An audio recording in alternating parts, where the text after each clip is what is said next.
an unsaid like conversation going on in the back of your mind that I'm only willing to put in 100% effort until this point. Mm. I'm only like, if it gets this hard, I can always bail out. And so you already have your ending point before you even start.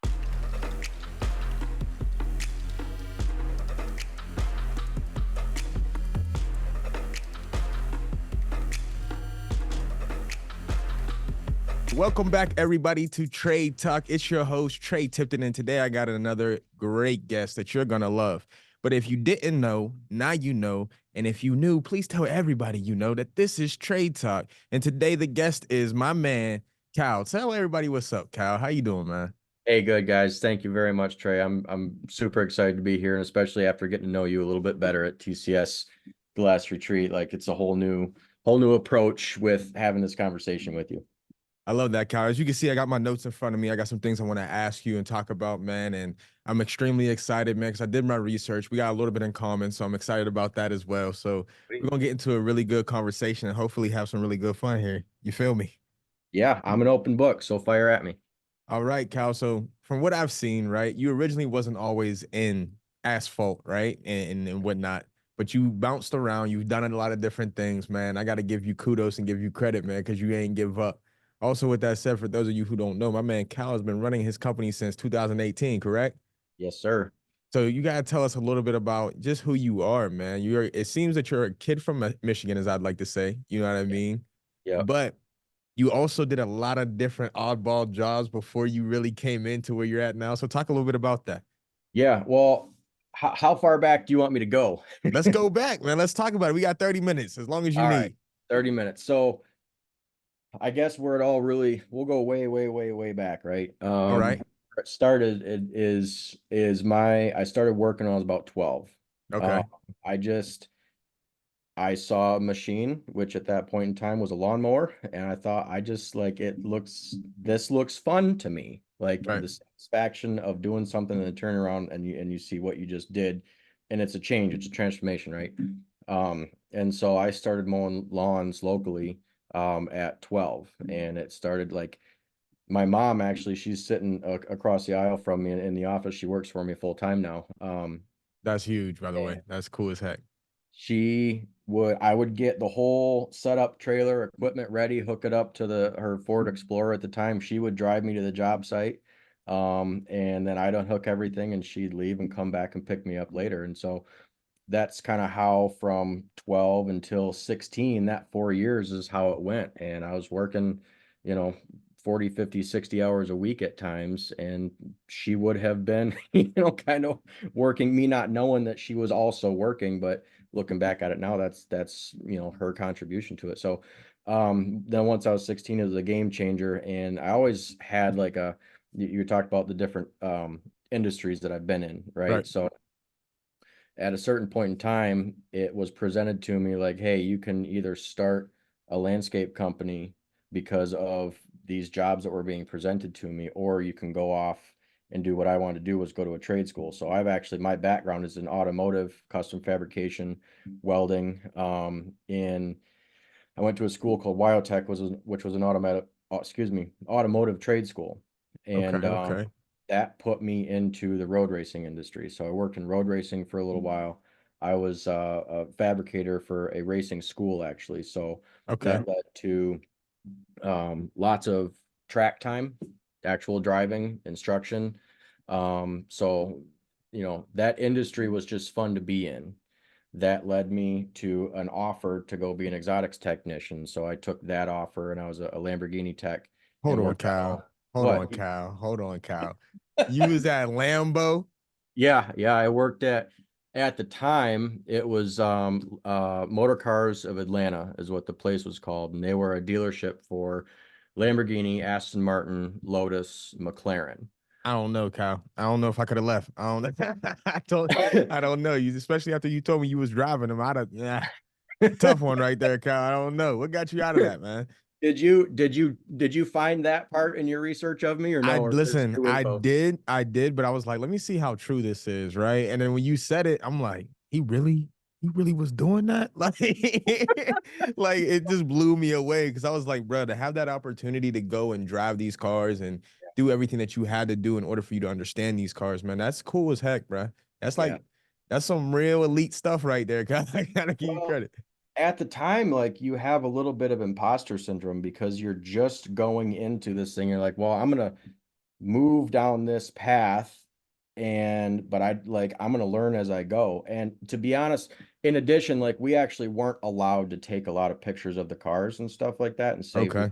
because like I worked on three of Missy Elliott's cars was one that sticks out in my mind, but it's like that for me was You said something that Missy Elliott? yeah, yeah.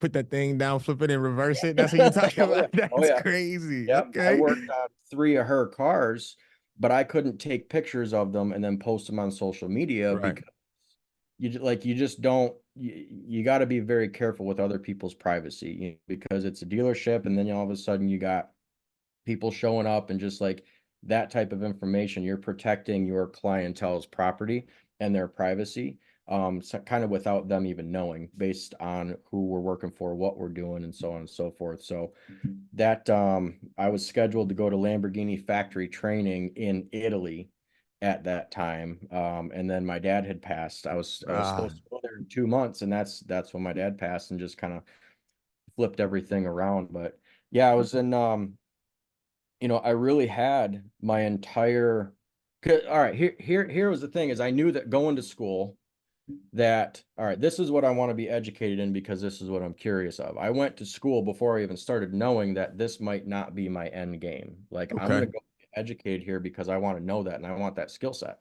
And I think I've talked about this before in other platforms, but like if it doesn't work out, I'm all right with that because I know that whatever I choose to be, that's where my desire is going to be, and I'm going to see opportunity there. So basically, I'm just going towards opportunity. But I remember like what I wanted to do is I wanted to move out to California and build sand cars and do all this stuff. And after I had moved back home, I got a call. I was on the phone. They wanted me to fly out there to be part of the Baja 1000, a tech on a race team for the Baja 1000. But that's how when you're in the road racing industry, you're in that culture of people. And so when you're a technician, a lot of times other teams and other companies will call you and say, hey, like, can we fly you out here? We need another guy. Or if you're working at this track, we're coming in for a race. Can we hire you to come work with us? And Right. so like, I worked for many different teams and whatnot. And so that's kind of how the culture was. Well, I remember I got a phone call. They're like, "We will fly you out here. We'll put you up. This is what you want to do. I can put you in touch with Yokohama. I can put you in touch with all these people. Like this is it literally laid out to me on a silver platter." And I eventually just said no because the desires change, Mm, right? The desires change, life changes. And so I'm like, well, that ultimately I still got what I wanted, right. truthfully. And I've said this on some of my social media stuff because my ultimate choice for or pinnacle for success is the ability to choose, right? If I I like that. have the option to say no, that means I also had the option to say yes. Mm, And so as long as the amount of work that I've done, if that gives me the opportunity to say yes or no, that means that I had the ability to choose. And that for me, I would like, all right, like I chose this. It wasn't taken from me. Like that to me, I did what I needed to do to get what I wanted. I respect that, man. I can't lie to you. I'm just sitting here listening to you. One, I'm still in shock because you said the Baja, and I said, there ain't no way my man Kyle was about to be at the Baja. You know what I mean? Like over Yeah, here in shock. But let's yeah, get into it a little bit, man, because you speak about your dad, man, and I could tell that he played a role in your life that it obviously made you come back home, made you decide that I got to get back home. I got to take care of things, man. So tell everybody about that relationship and how it's encouraged you and also influenced you to be where you are right now. sure. Well, when that happened, I remember I was working on a black Lamborghini Murcielago, Hold on, right? hold on, hold on, Kyle. I'm sorry to cut you off. Did you just say the car of my dreams? Like, I just, I will when we're done here, I'll send you a picture of it because I've got a picture stored somewhere of the car I was working on, right? And I remember it was Friday morning at 9 o'clock in the morning. My sister called, and just normal day, right? right. And like you could tell something was wrong just by, Of you course. get the feeling. So you answer and she's like, dad died. And that was it. Like, boom, done. Um, you don't have, and so there was no warming up. There was no coping. There was no expectancy. It was just, his health was fine. He died on an exercise bike, like Mm, heart attack, so, um, just your life changes in an instant and you all of a sudden start to realize what's important and what's not, you know what I mean? Because right. you can run so hard at what you're working towards, but something will come up that will just trip everything up. And all of a sudden, what you thought was the most important thing, all of a sudden now isn't. Mm, So at the time, my sister was, we're from northern Michigan. My sister was in Chicago going to law school. My mom was here, and I'm the only guy in our immediate family, and so I just felt like there's a big gap that was left now. I mm, don't know what exactly I'm going to do. I don't know how I'm going to do it. I don't even know where I can be of help. But my presence there, I know is more needed than whatever it was I was on my way to chase. mm, So I backed out of a career, and just kind of completely reversed back and was left at home. Moved back here, actually, where I was supposed to move into, that wasn't available now. So I pretty much just moved back home, and like there's not really an opportunity for me. So I ended up wow. working in the oil field for a little while, and you use your skill set. I got back into welding. And I found myself in a place that was drastically different from where I came from and where I am now. Mm, Like I was working for Lamborghini. Um, I had an industry, a career in the road racing industry. I knew a lot of people, and I got to a point to where I was back home where I started from, working on cars out of my garage and flipping burgers at a bar at night. Like that's where I was. And I was completely okay with that. Like I was content. Not content because of complacency, right. but it was more like, all right, whatever I have to do, that's just what I'm going to do. I'm not any better than anything. I'm not better than flipping burgers at a bar. I'm not better than crawling around on the ground underneath, rusted out cars from Michigan. It's just like whatever I have to do that's in front of me, that is now what's required of me. And that is now my most important thing in my life. Mm, It becomes a main priority. So what got me into the asphalt industry is I was actually in between jobs. And a buddy of mine said, "Hey, this guy, he's looking for snowplow drivers, and I know you're looking for work. You want to?" It was Christmas. I was at a Christmas party, right? I was at a Christmas party a week before Christmas. I'm like, "Yeah, hold on a minute. Like, I gotta go make a phone call." Called this guy up, say, "Hey, I heard you're looking for work. I'm just like, I'm ready to go. Do you want to hire me?" He says, "Yeah, sure." A week later, I started that. And then fast forward to now, I worked for him for about a year and a half. mm, And then decided to break off and start my own company, which was back in 2018, and now we're here. Just like a completely different trajectory, right? wow. But the effort was still made, like the effort and the ambition didn't change. It was just where I focused my energy at. Right, you repositioned yourself, which I think is very incredible because you stepped into a role where I also understand what that feels like. Like now I am the man of the family. Like I have no choice but to take care of what I need to take care of and everybody included. You know what I'm saying? So it's like if I got to do what I have to do, then I'm going to do it. And I got Right. a lot of respect for you, Kyle, because you did something not a lot of men take the time to do, right? And I also have respect for your father because he stayed around and still acted as a father. And not a lot of people talk enough about that. You know Mhm. what I mean? So like for you to take on that role, that must mean that you have an incredible father, bro, and he's taught you a lot. So I want to commend you and your family for being able to do what you did, man. And then too, man, for you to go from the Baja to the burgers, man, I gotta give you credit, bro, because hey, hey, that is different. You went from working on my Lamborghini to working on, it was saying in the shack. But at the same time, man, what I really loved about what you said was it didn't really matter on what the mission was. The mission needed to be accomplished. You know Yeah. what I mean? And that right there, bro, it shows you that you are a lion that is willing to walk into the lion's den and don't care if you come out the right way or the wrong way. I'm coming out alive though. You Right. know what I'm You just saying? you just got to push through. I'm like slowly scanning. There's a I just finished reading David Goggins' book, Can't what is Hurt it? Me. Can't Hurt Me. Yes, great book.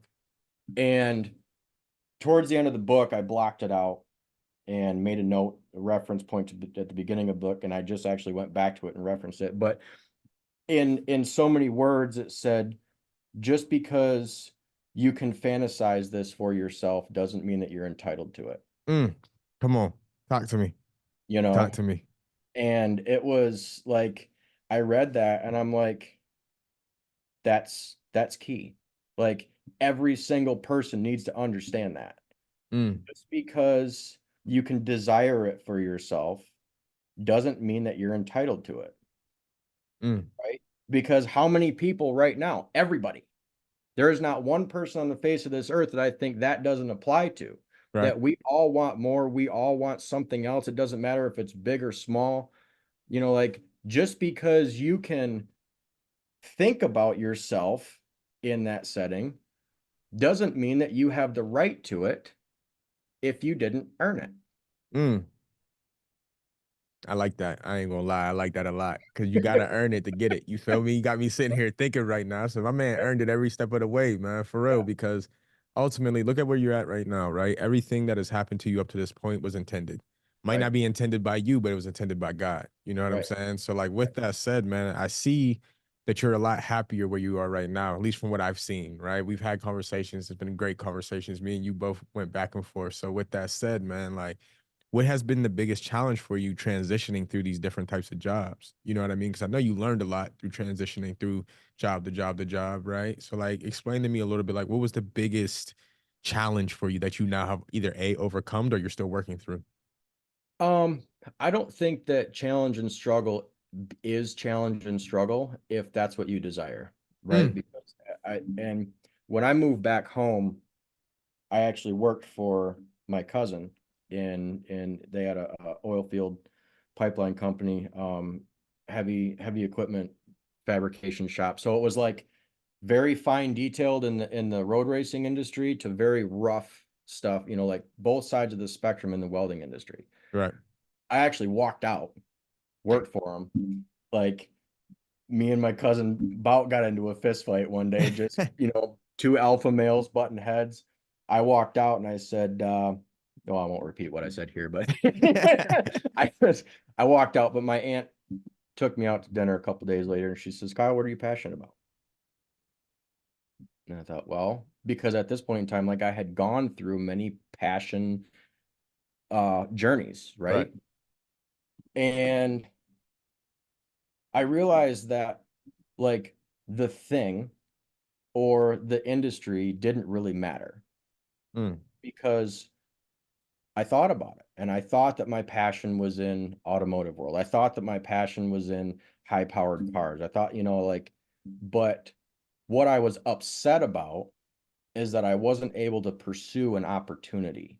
mm.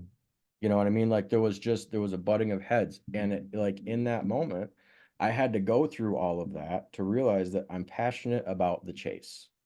Ooh, talk about the chase, Kyle. Talk about the chase because only certain people know about the chase. Let me It, hear it. it's the chase is you see an opportunity, and the only way that you can capitalize on that opportunity is if you put out whatever effort necessary in order to achieve it.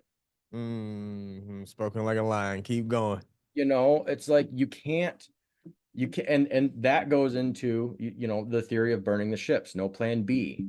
Mm, Like you just have to move forward. Like honestly, challenges because we all have them, right? We all have them daily, weekly, monthly, yearly in business, personal life, whatever it is. Like I got into this paving business and brand new paver, something happened with it. We had to turn it back in the shop and the service manager, he comes and looks at me. He's like, man, you are way more calm than I would have expected over this. And that most people are in your situation. And I said, Steve, I wasn't planning on being blessed with having these problems. mm, What do I have to complain about? mm.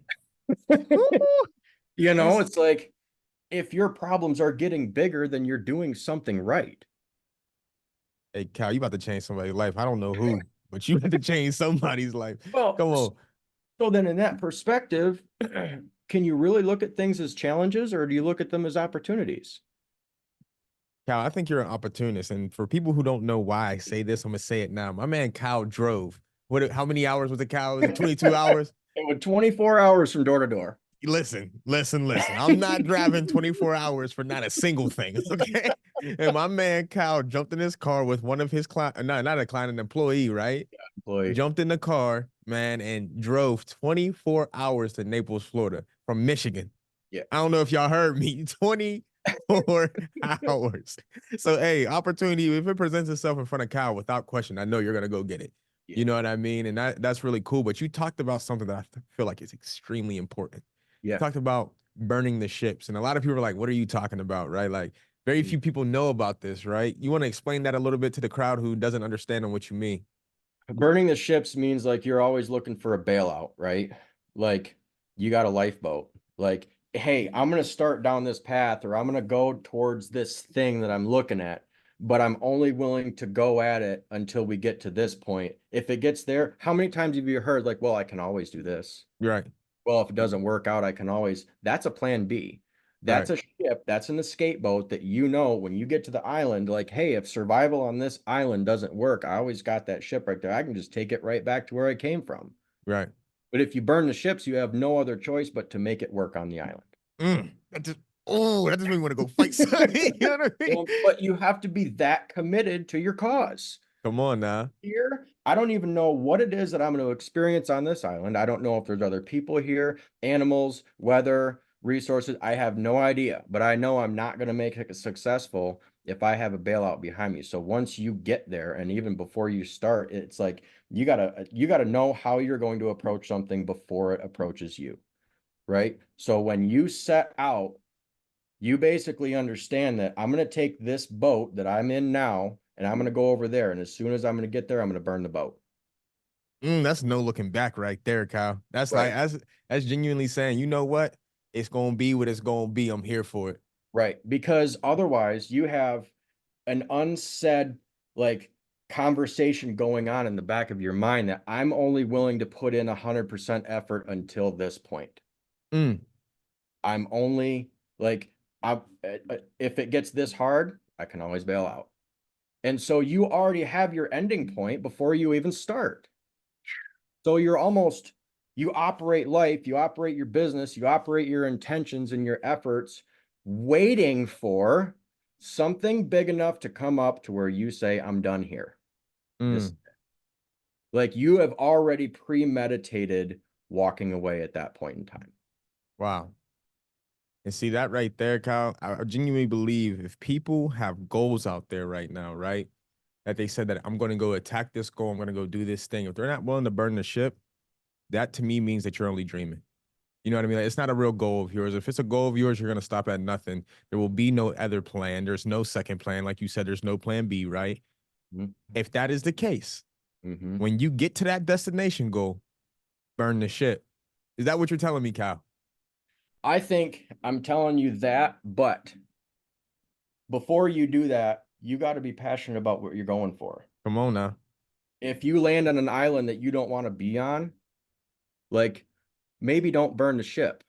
Come You know what I mean? on. But that just means that your intentionality when you started out wasn't in the right place then either. Mm, You know what I mean? So like, why do we do things? Well, I'm going here and I'm going to go get this degree and I'm going to go to this school because somebody other than myself desires this for me. mm. Or because society said I could make good money here, or because it solves Uh, a purpose that's not attached to your will, to your dream. It fulfills, so it's empty. And so yeah, we're not passionate enough to pursue that and burn the ships because we're just only going there because I don't know what else to do. So really, like I feel like most of the conversations that I have always go back down to vision. It always filters itself down to there. Like if you don't know why you're moving towards something, what you're doing, and look, it's okay to move towards something and say, I don't know if this is going to be the end game, right, but I can't go backwards. Like when right. I went to school knowing that I'm going to go spend 50 grand on this um at this trade school, knowing that it might not be my end game. Mm, Then if that was the only thing that I had and I had it fixated in my mind that I have to make this work because this is what I'm going for and I can't waste all my money, well, then I would have closed myself off to every single opportunity after that. wow. You put your blockers on and the only thing that you see is what's directly in front of you. Like you don't understand that your purpose could be bigger than what you might see. Kyle, that is such a great answer, man. I ain't gonna lie. You should be a motivational speaker outside of what you do for asphalt. But that's Hey, also leading to the next question for you, my boy. yeah, I yeah. see that your company's name is Integrity Earth. It's Earth and Asphalt, correct? So we have dropped the earth actually. We Okay. rebranded. It's just Integrity Asphalt. And actually for that reason, because it's just a tongue twister. It's like, what is it? So like Integrity Asphalt. That's I'm wearing an old Okay. sweatshirt right now, but yeah, it's just Integrity Asphalt. So with that said, where does that brand come from for you? Where does that Stapleton come from for you? Like I need to know like why did you name your company this? Because that's a strong word, man. There's a very few words on this plan that are considered very strong words like love, integrity, you know what I mean? Mhm, Value, you know what mhm. I'm saying? So express on where that comes from and why you decided that name for your company. I saw a lot in life and in the professional industry that I didn't agree with, right? Mm, And so I thought, hey, I've got a perfect opportunity to start fresh with something. What do I want this to be? And really, what I was doing is I was identifying a core value without even realizing that's what I was doing. Because, like, what is going to be so significant that it holds us accountable to how we want to be by our name? mm, So that's really where it came from. And when I first started, a lot of our vendors, I got this more than I thought I would. They're like, "Oh, Integrity, that's a pretty big name, you know." And I said, "Well, keeps us honest, I like that. That's a slogan right there. That's a slogan right you there. know." But think of it this way, you know, right? We're a contractor. Why would somebody be afraid for me that I'm willing to obligate ourselves to such a big character trait? Mm, Because they know it's like, well, if we didn't go that far, then we give ourselves an unspoken room to compromise our standards. wow. Talk about it. Talk about it. That compromise. I just talked. Listen, we just had this conversation in church, man. That's why it's crazy you're saying this right now, is because so often people are willing to compromise their dreams, compromise their goals, compromise their faith, right? Mhm, Instead of just saying, you know what? I'm gonna burn the shit. mhm, You right, know what I mean? I'm just gonna burn the shit and see what right. happens. You know what I mean? So I like that. Keep going. Well, it's a sobering statement to hear what's your price to compromise on your dreams. Kyle, you know what? You might as well then take this mic from me. I'm gonna let you have it. I I'm mean, like, good. how much is it? Right. What's the price? How much do you want to make? What opportunity do you know how complacent do you want to be? How easy do you want your life to be that would allow you to give up on your dreams? What's the price that you're willing to pay in order to keep that ship in right on shore? You know what I mean? You know what's crazy, Kyle, that you even asked that is because I sat there and I thought about this the other day because you make a very valid point. Yeah. And as I'm sitting there thinking about it, I'm like, man, like I used to dream so much as a kid, but what's my current dream? Was my like it was a question I had to ask myself because I was enjoying where I'm at in my life, but I hadn't yet made a decision. Like, what's the real purpose, Trey? Like, what is your end goal with everything? Hmm. I came up with three things. Biggest purpose, I want to be the son of the father, of course, right? Two, I want to be a great father. Hmm. And then three, I want to be a great husband. But Hmm. that final one, I was like, what is a goal for me that I genuinely I want for me? You know what I mean? I said I want to be the best podcaster that I can ever listen to. You know what I mean? Or pay attention to. However I could do it, however I can make people feel good, as well as I want to change the world, Kyle. And I genuinely believe that I can. Like, listen, when I say change the world, Kyle, people look at me like, Trey, like, are you insane? Yes. The answer is yes. 100% yes. I'm crazy enough to believe it. You know what I mean?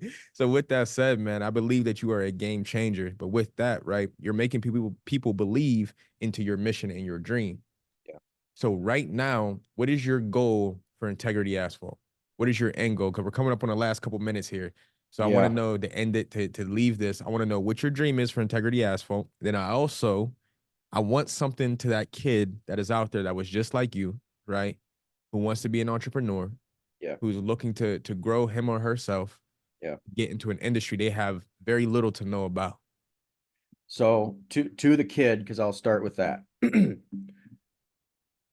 Put yourself 20, 30, 40 years down the road.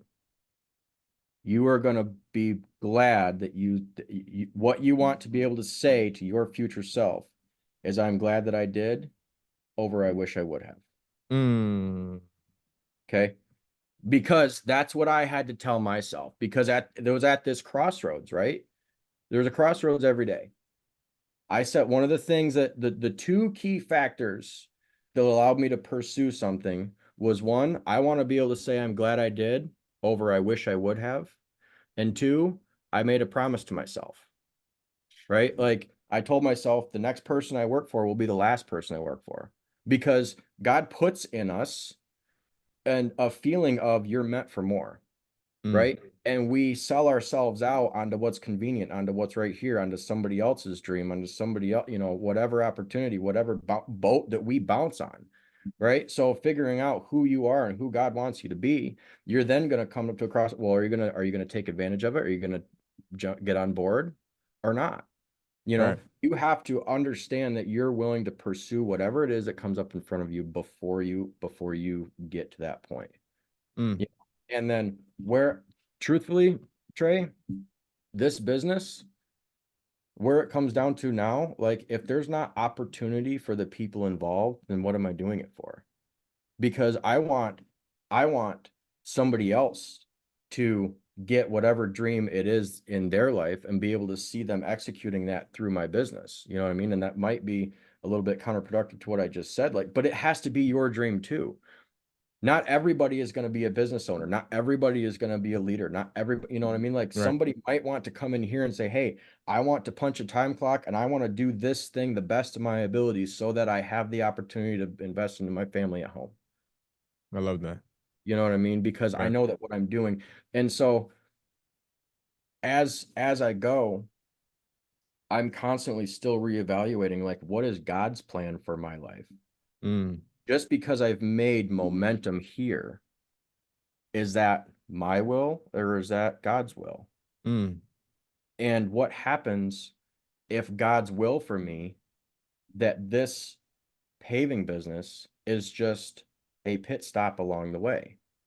Am I going to be so emotionally attached to my business that I'm not willing to let something go? wow. Think about that, because we get so consumed into where we're at day to day, so consumed in the struggles, we emotionally invest ourselves. What would you do?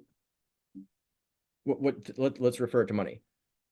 You place your money in an investment that you want it to bring a return, right? Well, we do Mm-hmm. the same thing with our emotions and we don't realize that we're doing it. We invest our emotions, we invest our emotions, we invest our emotions. And the only thing, if it's not going in the right direction, we don't want to pull out because it's a complete loss. So we continue to invest. We continue to invest, hoping that one day it will pay out. Then we're emotionally attached to something. Well, if we emotionally attach ourselves and our will to God's will, it doesn't matter what happens, Come because we on. know that the next right move that we make is going to be in line with his will for us. And what he has is going to be bigger than what we can imagine. Mm, We work towards dreams that are big, right? And we think that, well, that might be impossible. But what we shortchange ourselves in is that God's dreams for us are bigger than our dreams for ourselves every time. every time. Every time. So, Kyle, I appreciate you coming on Tre'd Talk, man. This has been a great conversation, probably one of my favorite conversations so far. So, I appreciate you coming back on after we had to beat some minor things going on, man. And you did such a great job. So, one, I want to commend you and thank you for coming on Tre'd Talk. So, before we get out of here, please let the whole world know where they can find you: Instagram, social media. Then we'll get up out of here. Yeah, Instagram is K Ascione, K.Ascione. Facebook is Kyle Ascione, and Instagram, or I'm sorry, LinkedIn is Kyle Ascione as well. So Integrity Asphalt is the name of the business. It's a blue I and A with the I and A integrated in there.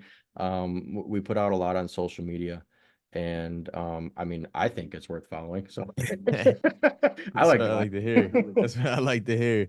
So everybody, as you heard here from my man Kyle, man, go follow him, give him some love, give him some respect. We appreciate him here at Studio One, but you need to appreciate him a little bit more just to help your boy out. So with that said, I'm your host, Tre Tipton. This has been Tre'd Talk. And if you didn't know, now you know. And if you knew, tell everybody you know. Like, comment, share, subscribe. And this has been Tre'd Talk. We love you.